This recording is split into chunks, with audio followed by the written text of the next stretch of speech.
आइल बानी ठीका में पहिला बार धीरे खटाई तनी ए ठिकादार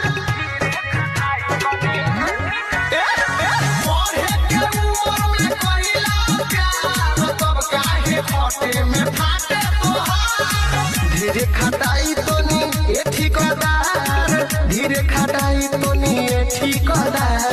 आइल बानी ठीका में पहिला बार धीरे खटाई तनी ए सरकार पढ़े के उम्र में पहिला प्यार तब काहे फटे में फाटे तोहार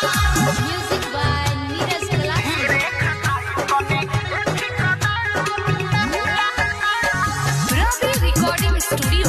Chiraiya Road, Bahualwa. घर के मजबूरी रहे पैसा के दिक्कत ऐसे कटा के